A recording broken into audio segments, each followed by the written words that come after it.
पाहुयात पुढची बातमी। 5 डिसेंबरला संध्याकाळी 5 वाजता महायुतीच्या मुख्यमंत्र्यांचा शपथविधी हा आझाद मैदानावर होणार आहे। या शपथविधीसाठी स्वतः पंतप्रधान मोदी हजर राहणार आहेत। तसेच राज्यातील बड्या नेत्यांना शपथविधीसाठी निमंत्रण पाठवण्यात येणार आहे।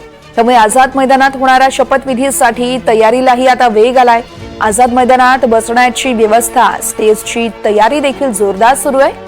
कालच राष्ट्रवादी आणि भाजपच्या नेत्यांनी तयारीचा आढावाही घेतलाय। तर कसं असेल महायुतीच्या शपथविधी सोहळ्याचं महानियोजन आपण पाहूयात ग्राफिक्सच्या माध्यमातून। एकूण 3 स्टेज या ठिकाणी बांधले जातील। एक स्टेज मुख्य असेल।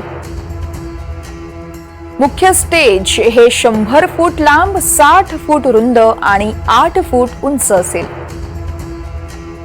मुख्य स्टेजवर पंतप्रधानांसह मुख्यमंत्री आणि इतर नेते उपस्थित असतील। दुसरा स्टेज तो आहे 80 फूट लांब तर 50 फूट रुंद आणि 7 फूट उंच। दुसऱ्या स्टेजवर सगळे संत, समाजसेवक, लोकप्रतिनिधी देखील उपस्थित असतील। तिसरा स्टेज हा म्युझिकल स्टेज असेल। तिथे देखील 3ही स्टेजच्या समोर खासदार, आमदार यांच्यासाठी 400 आसन व्यवस्था असेल। व्हीआयपी साठी 1000 आसन राखीव ठेवण्यात येणार आहेत। 30 ते 40 हजार लोक बसतील अशी व्यवस्था या आझाद मैदानात केली जाते। 10 ते 12 रुग्णवाहिका, डॉक्टर आणि अन्य कर्मचारी तैनात असतील। अग्निशमन दलाच्या 6 ते 7 गाड्या जवानांसह तैनात असतील। ठिकठिकाणी फिरते शौचालय, पिण्याच्या पाण्याचीही व्यवस्था असेल। सर्वसामान्य नागरिकांसाठी 3 ठिकाणी प्रवेशद्वार या ठिकाणी उभारण्यात येईल। तर या संदर्भात आझाद मैदानावरून आढावा घेतलाय आमच्या प्रतिनिधी भाग्यश्री प्रधान यांनी। आपण पाहूया। विधानसभा निवडणुकांचा निकाल जाहीर झालेला आहे। आठवडा जवळपास झालेला आहे। मुख्यमंत्री पदाचा चेहरा महायुतीकडनं अजूनही निश्चित झालेला नाही। मात्र मुख्यमंत्री पदाच्या शपथविधी सोहळ्याची जोरदार तयारी आझाद मैदान इथे सुरू झाल्याचं पाहायला मिळतंय। 5 तारखेला संध्याकाळी 5 वाजता हा शपथविधी सोहळा रंगणार असल्याची माहिती भाजपचे प्रदेश अध्यक्ष चंद्रशेखर बावनकुळे यांनी दिलेली पाहायला मिळाली होती। त्यानंतर एका दिवसात आपण जर बघतोय तर आझाद मैदान इथे तयारीला सुरुवात झालेली आहे। मोठ्या प्रमाणात तयारी जी आहे ती सुरू झालेली आहे। स्टेज बांधणी पूर्ण झालेली पाहायला मिळते।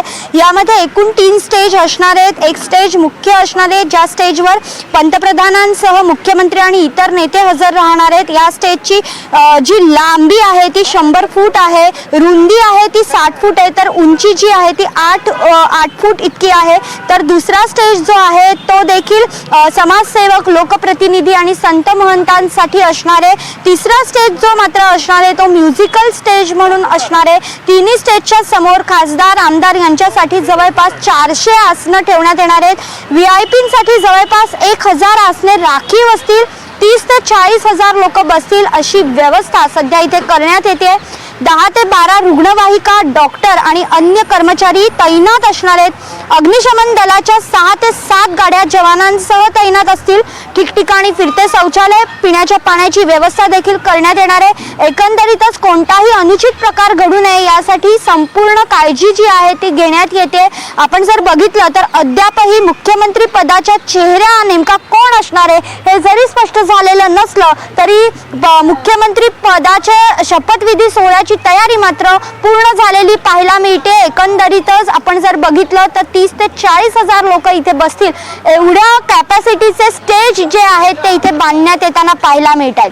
काल देखील आपण जर बघितलं तर स्वतः चंद्रशेखर बावनकुळे यांनी या मैदानाची पाहणी केली। त्यानंतर कामाला वेग आलेला देखील पाहायला मिळतोय। मात्र असं असलं तरी स्टेजच्या पाहणीसाठी केवळ चंद्रशेखर बावनकुळे आल्यामुळे नाराजी नाट्य रंगलेलं देखील पाहायला मिळालं होतं। आज देखील पुन्हा एकदा तिन्ही पक्षातील नेते एकत्र येऊन पाहणी करण्याची जी आहे ती शक्यता देखील वर्तवण्यात येते। व्हिडिओ जर्नलिस्ट प्रतीकसह भाग्यश्री प्रधान आचार्य, NDTV मराठी, मुंबई।